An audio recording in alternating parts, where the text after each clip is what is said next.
Lodi Cakes and another tip regarding Black Farm Club.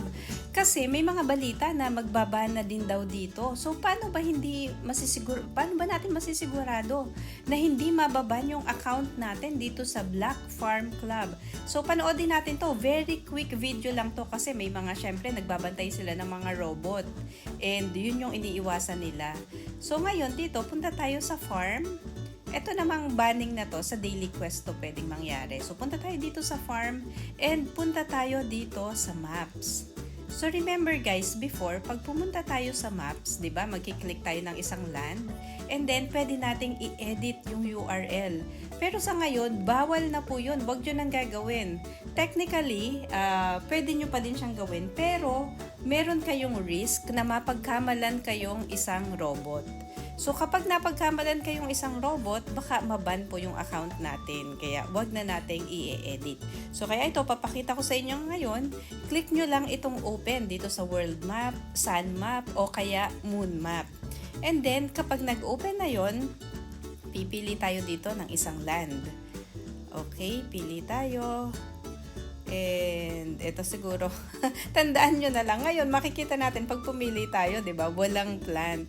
Dati ine-edit ko yung URL para maipasok ko yung code. Pero ngayon, wag na natin gagawin yun. So, magbaback na lang kayo and magsiselect kayo ng another plant. So, kung magaling yung memory nyo, tandaan nyo na lang kung alin yung merong laman. Ito swerte, 'di ba guys? Kasi isang click lang merong 12. So, at least, 3 na lang yung hahanapin nyo. So, hindi naman masyadong tatagal pa din yung farming natin. Basta ang tip lang is iwasan ang pag-edit ng URL. Huwag na natin itong i-edit but rather click lang tayo sa mga plot and tuloy-tuloy lang yung daily quest natin. Kapag ginawa natin yon, mas masisigurado natin na safe ang account natin. O yan, so already interacted. Ayan, pakita ko lang ulit sa inyo, di ba? O second interaction natin with the plant. Tingnan natin. Minsan tumatagal talaga tong ganito. Especially kung alas 8 ng umaga kayo maglalaro. Kaya ang tip ko, medyo pahapon. Kasi pagkaka-refresh ng system, syempre madami naglalaro, di ba? So, nag-uunahan, nag-aagawan ng resources, kaya bumabagal. O yan, so meron na tayong dalawang na diligan.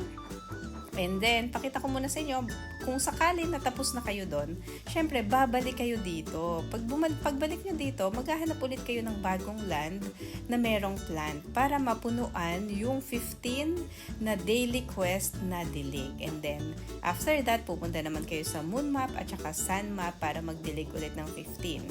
Basta kailangan lang, dapat manually nyo i-click etong mga land para maiwasan natin na maban ang ating account at investment.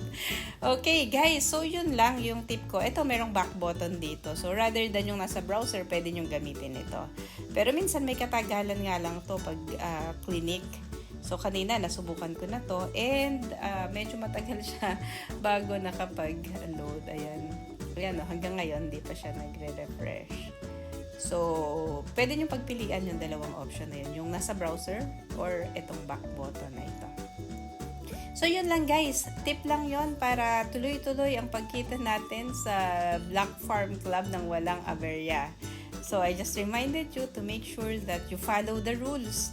Kasi very essential po yun. Baka masayang lang yung investment.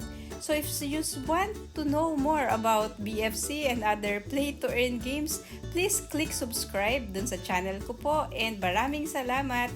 Stay safe and this is Manager signing off. Bye!